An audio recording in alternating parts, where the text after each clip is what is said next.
नमस्कार दोस्तों। M study channel में आपका स्वागत है। देखिए, इस वीडियो में हम ज्योग्राफी के कुछ क्वेश्चंस करेंगे जो कि हिंदी में होंगे, और ये इसका सीरीज का पहला पार्ट होगा। ठीक है, तो चलिए शुरू करते हैं। देखिए, पहला प्रश्न है, बेमेल युग्म को चुनिए।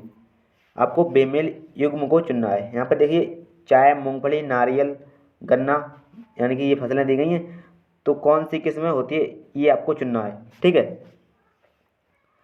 तो देखिए राइट आंसर हो जाएगा, वो हो जाएगा बेमेल का, वो हो जाएगा मूंगफली बिहार। देखिए, मूंगफली में जो प्रथम स्थान पे यानी कि होता है, जहाँ पे मूंगफली सबसे अधिक होती है, वो होता है यानी गुजरात में, है ना। और तो इसका राइट आंसर ये वाला हो जाएगा, बी ऑप्शन।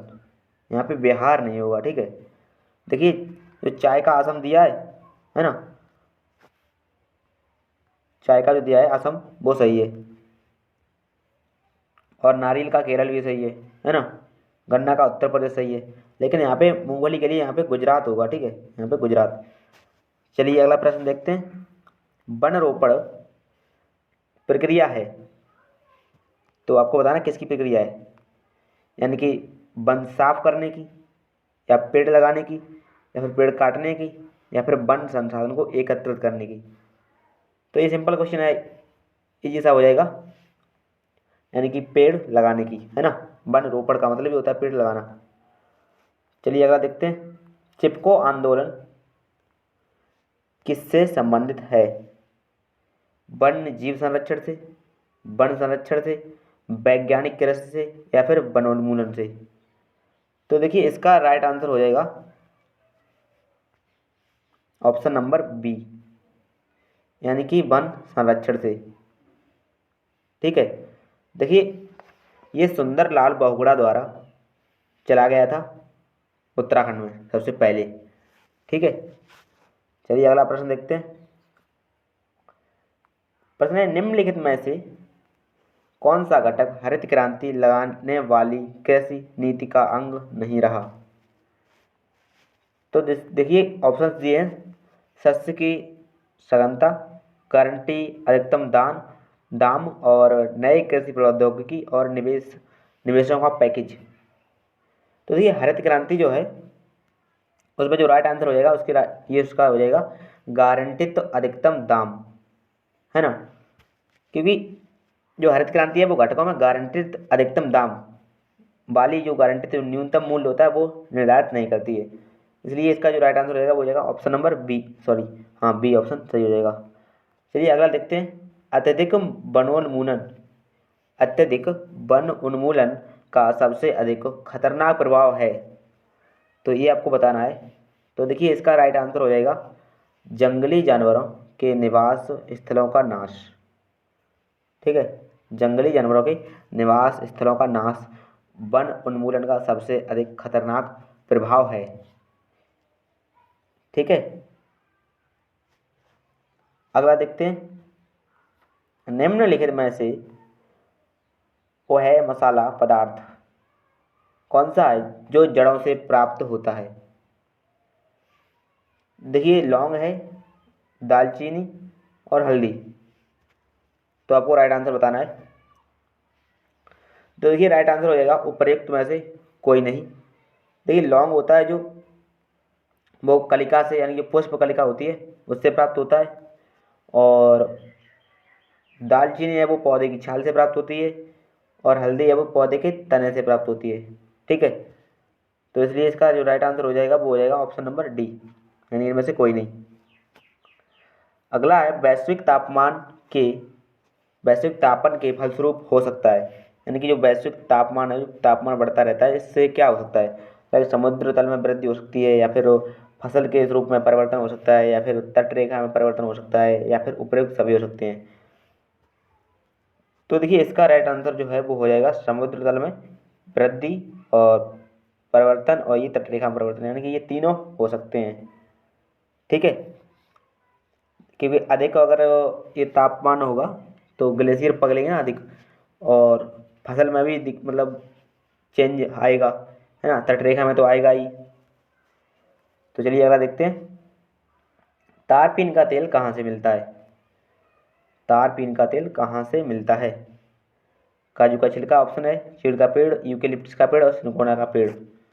तो देखिए राइट आंसर हो जाएगा चीड़ का पेड़, यानी कि ऑप्शन नंबर बी। ठीक है, तो तार का पेड़ जो तारपीन का तेल होता है वो चीड़ के पेड़ से प्राप्त होता है। अगला देखते हैं, गलत युग्म जो जुड़ा है वो बताइए। आपको बताना है गलत युग्म जो जुड़ा है वो बताइए। तो बांदीपुर अभयवन और सरिस्का अभयवन और अन्नामलाई पेरियार अभयवन, तो इनका सबका दिया है, तो आपका बताना है गलत कौन सा है। तो देखिए इसमें जो गलत है वो है पेरियार अभयवन, क्योंकि यहाँ पे आंध्र प्रदेश लगा है, जो कि गलत है। यहाँ पे ना इडुक्की जिला है जो कि केरल में पड़ता है, वहाँ पे है ये पेरियार अभयवन, और यह बाघ और हाथियों के लिए जाना जाता है ना। इडुक्की, केरल के इडुक्की में है यहाँ ये वाला। ठीक है, ऑप्शन नंबर डी इसका राइट आंसर हो जाएगा। बाकी तो सभी सही मिले हुए हैं। ठीक है, अगला प्रश्न देखते हैं, भारत में कॉफ़ी का अधिकतम उत्पादन करने वाले राज्य का नाम बताना है आपको। ठीक है, तो आंध्र प्रदेश है, गोवा है और कर्नाटक है और तमिलनाडु। तो देखिए राइट आंसर हो जाएगा कर्नाटक, यानी कि ऑप्शन नंबर सी। ठीक है, कॉफ़ी के मामले में यहाँ अधिकतम कॉफ़ी मतलब यानी कि लगभग लगभग 70% भारत का कॉफ़ी यहाँ पे यानी कर्नाटक में उगाया जाता है। और उसके बाद दूसरा नंबर आता है केरल का। ठीक है, पहले नंबर पे आता है कर्नाटक और दूसरे नंबर पे आता है केरल। ठीक है, चलिए अगला देखते हैं, कुगटी वन्य पशु विहार किस राज्य में है? ठीक है, तो महाराष्ट्र, जम्मू कश्मीर, हिमाचल प्रदेश और यानी कि उत्तरांचल, यानी कि उत्तराखंड बोल सकते हैं इसे।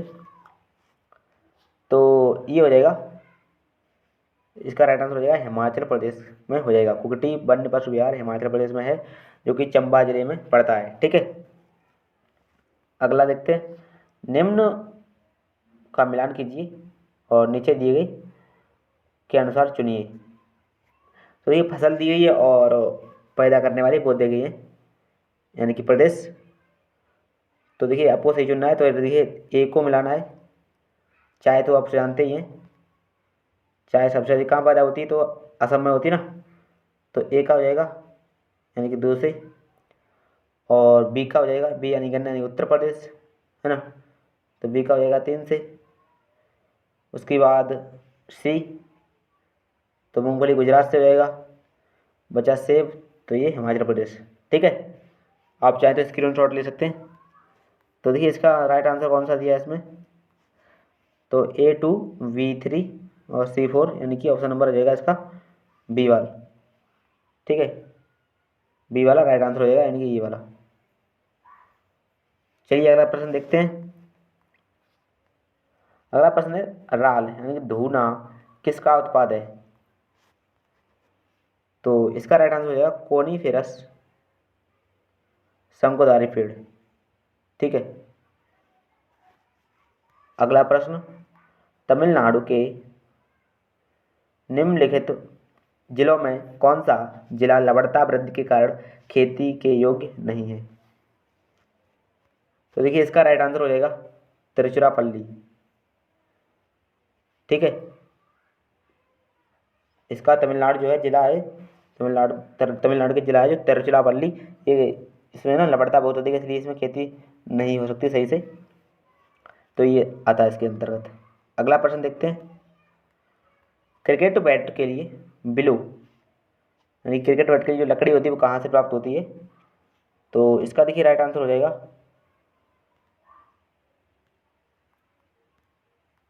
यानी कि उष्णकटिबंधी वर्षा प्रचुर वन, पतझड़ी वन और शंकुवृक्षी वन, यानी कि ऑप्शन नंबर डी।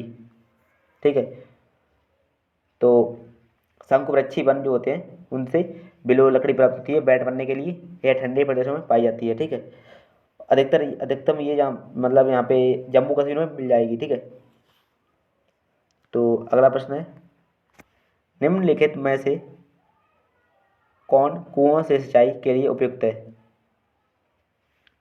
तो प्रायद्वीपीय पथरीली सतह, या फिर राजस्थान की सूखी सतह, या फिर तटीय मैदान क्षेत्र, या फिर महानदी का डेल्टी क्षेत्र कुओं से सिंचाई के लिए उपयुक्त है।